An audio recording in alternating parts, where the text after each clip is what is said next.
What's up, people? It is me, James Corbin Captures, and I am right up in your grill. Why do I sound like a radio presenter? Coming with the fresh shape up and what I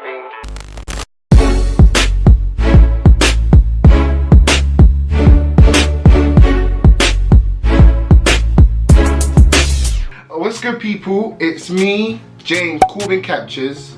How are you this evening, this day, whenever I post this? You get what I mean? This evening now. I feel like I'm in your grill. Do you like this new setup? Am I too close to you? I feel like I'm about to nyam you guys for my pork dinner. Okay, you need to stop making food during this, because that's how people just start remembering that I'm fat. They ask you how you are, you just have to say that you're fine. I'm literally just got my food in the oven. That's why I'm talking about pork, because I've got pork steak seasoned up. If you have me on Snapchat, you would have saw that. I am cooking pork Leon steaks. Leon? Listen, no one told me how to say these food.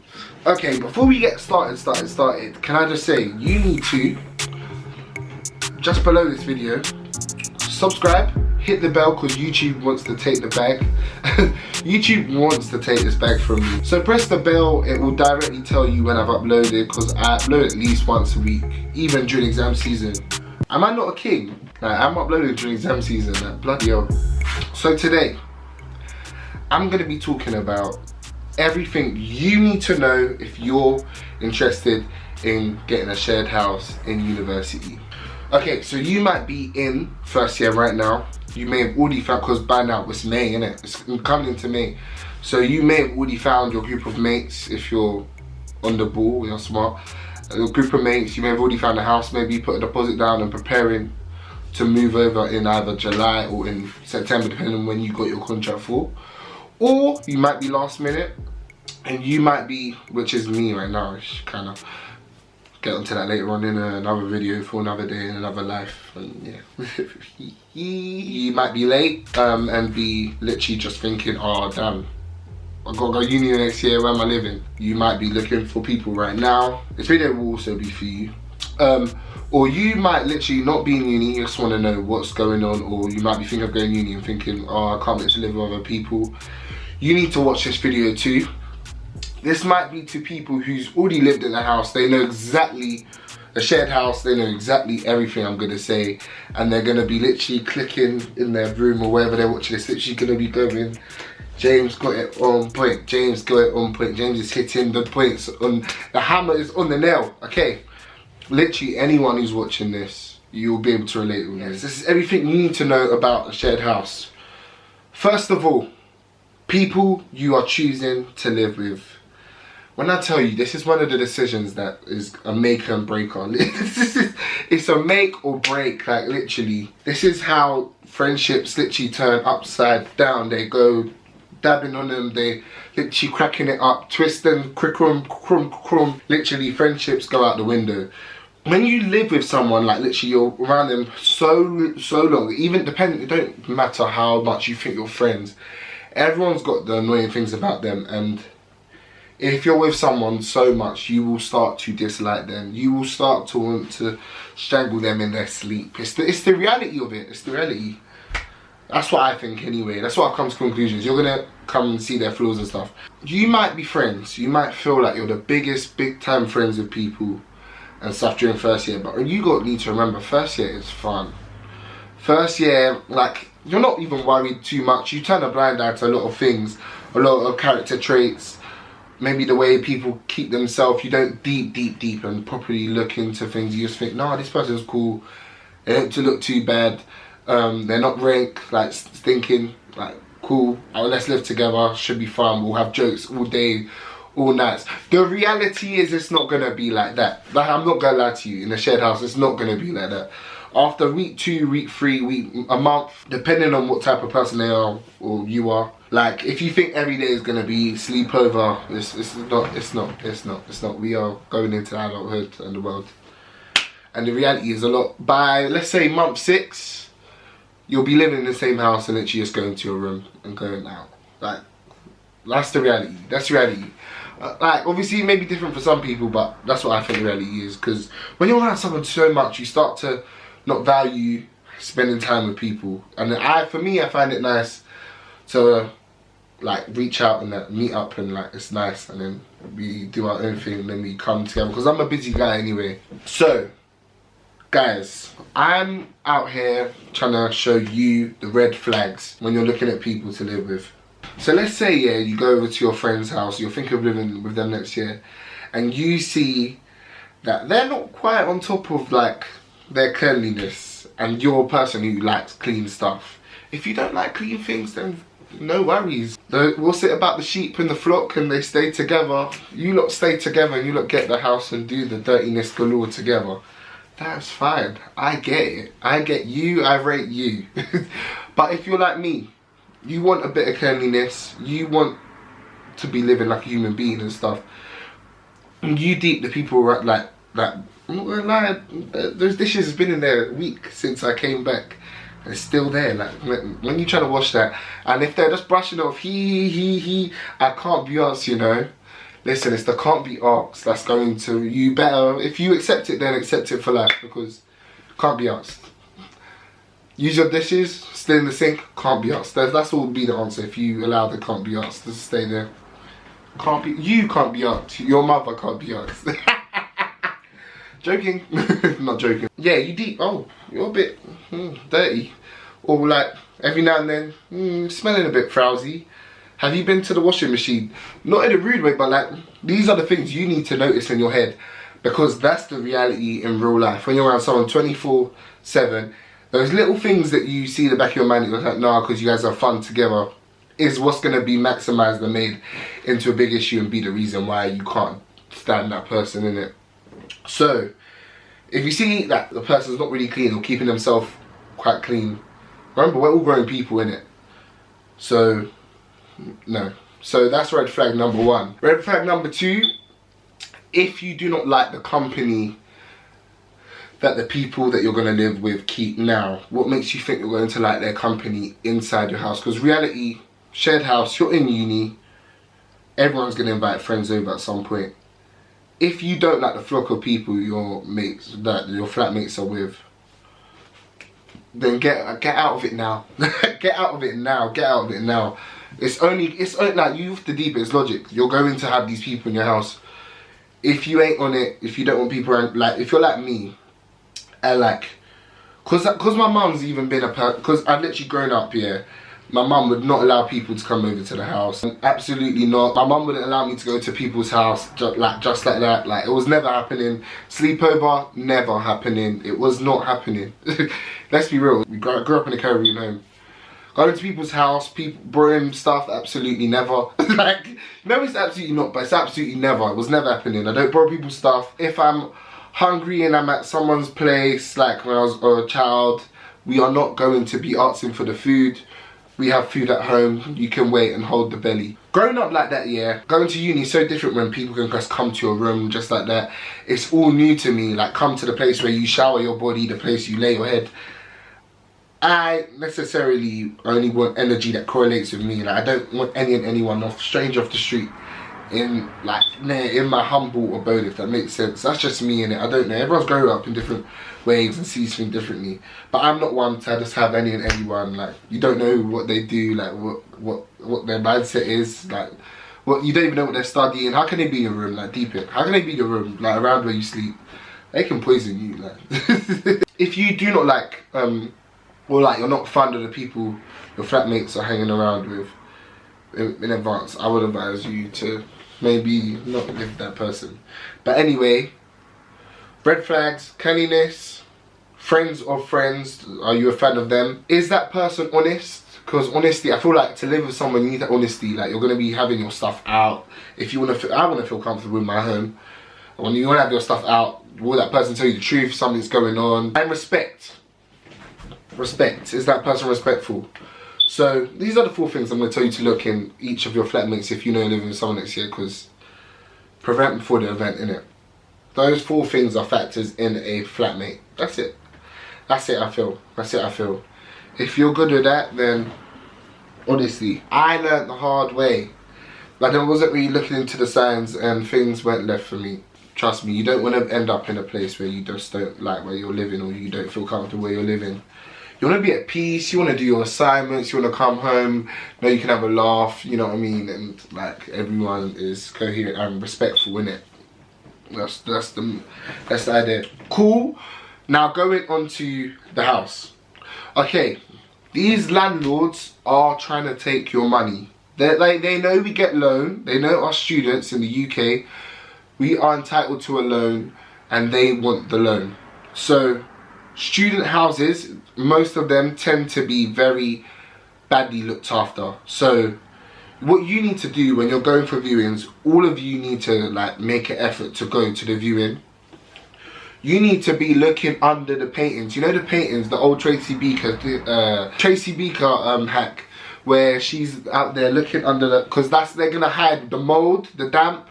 If the house is damp, we don't need that. We don't need it. We actually don't need it.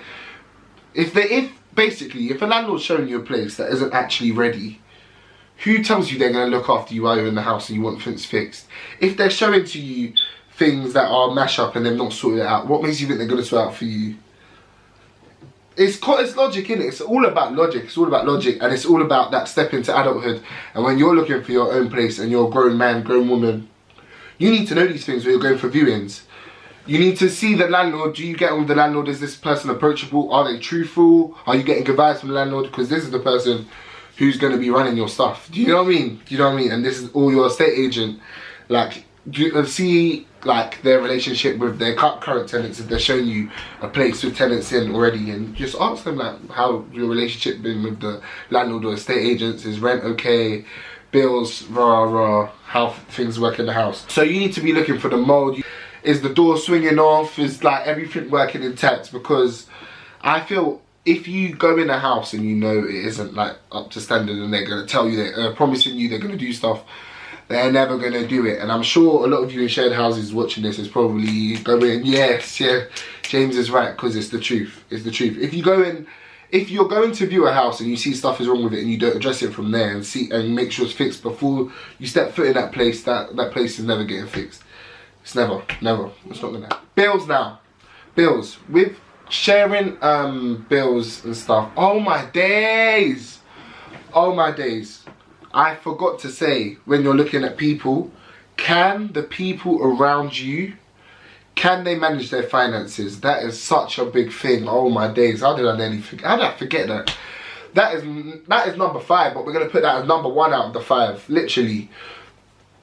Let's put it on a little finger, because this is the serious one. Pinky.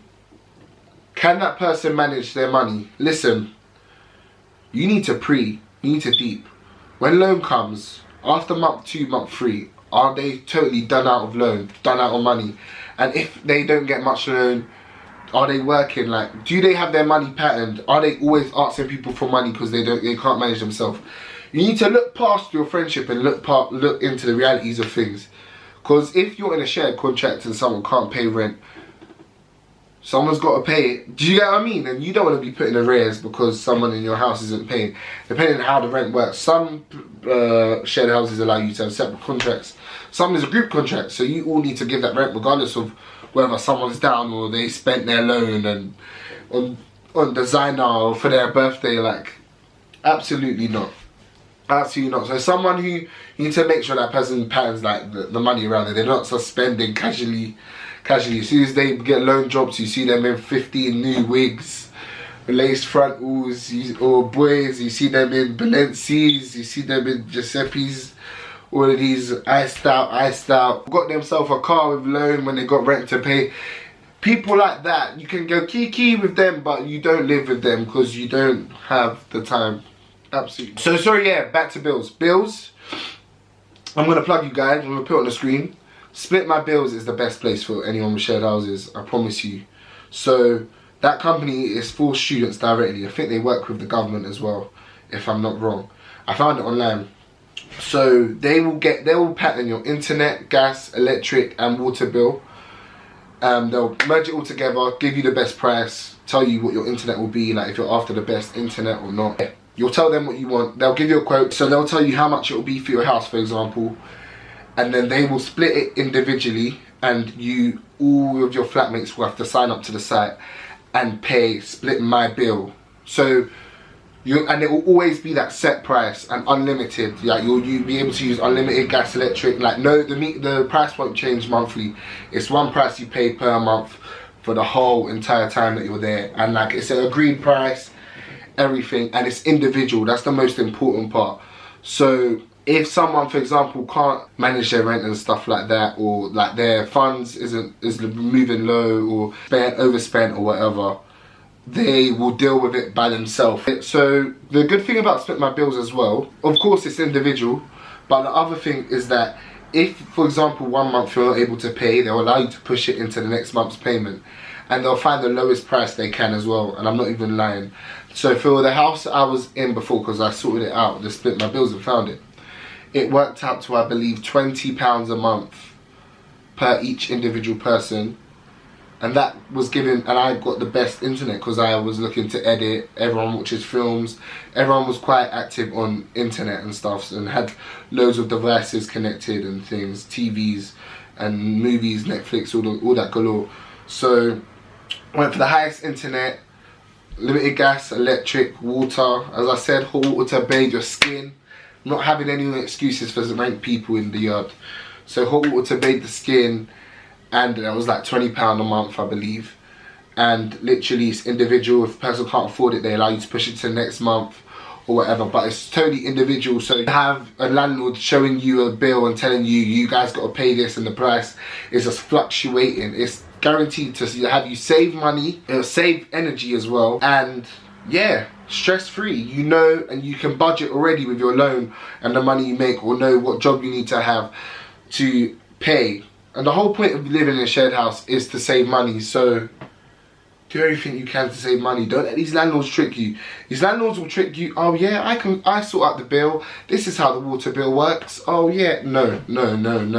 Do your own research. Check what providers is your gas, electric. Learn to see in houses. It's better to have gas and electric in houses, so that you're able to have real heating and not just heaters and stuff. Do you know what I mean? When it's cold in the winter, you need to think in advance. Like this is the growing up part of things that you guys don't think about. Like uni experience installs into people and getting the shared house.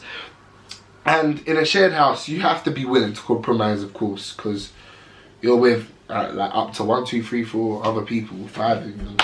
In my case, because it was a 6-bed house that I was doing. So you need to be able to know you can speak to your flatmates and have respect and be able to compromise with each other and know what works for you, what doesn't work for you. Do you like loud music? Oh, can you do this? Do you know what I mean? You're cooking in the same kitchen. Do you know what I mean? I'd advise a rota with shared houses, right? Regardless of whether you all say you're clean, rah, we all do this, yeah, and we don't need a rota, blah. Have a rota in place so that you know every 2 to 3 days someone's going to properly clean down the place and have someone taking out bins. Like, it's not at home by yourself. It's a big jump. It's a big difference, and you'll see it. And I feel like these are the things that install in your mind so that you are ready for adulthood, because there's no adulthood classes that you can take. It's literally life experiences. And I feel like hopefully what I'm saying helps you lot who are looking to live with their mates and stuff. Because boy, please try and not to borrow people's stuff. Have your own separate stuff. Like, don't, just because you're living in the same house don't mean everyone needs to mix up and we all need to eat together, we all need to do that. It might be cute and all at the start, but like 1 month, 2 months down the line, it's dead. Like, just have your individual stuff in it. Keep your stuff to yourself. Keep money as well. Payments, if you can arrange with the landlord for things to be separate, that's the best option. At the end of the day, some of these people you've only known for what, 8 months before in first year. You don't know what they're like with money. You don't know. Do you know what I mean? You don't truly know people unless you've known them before uni or whatever. You're not going to truly know people. So what I'm saying is, to an extent, that's what I'm saying, you just need to look at the way they behave and look for those red flags, because it's those small things that you've turned a blind eye because you don't live that person, you don't have to worry about it. That's going to be a big thing for you when you do it in life. Living with other people is a mad one, especially, I'm a person that's big on energies as well. So if I feel like your energy isn't like matching, and like the stuff you do and the things you have around you and you do just isn't matching, is gonna like not necessarily bring anything positive to the table. Sometimes it's better off that you pay the extra and just live by yourself, or get a studio somewhere nice. Do you know that at least you have your own sanity, and you have that you have your mind's at ease. You know that when you come home, like, you have your key that enters the door. You can cook when you want, you can wash when you want, you can clean when you want.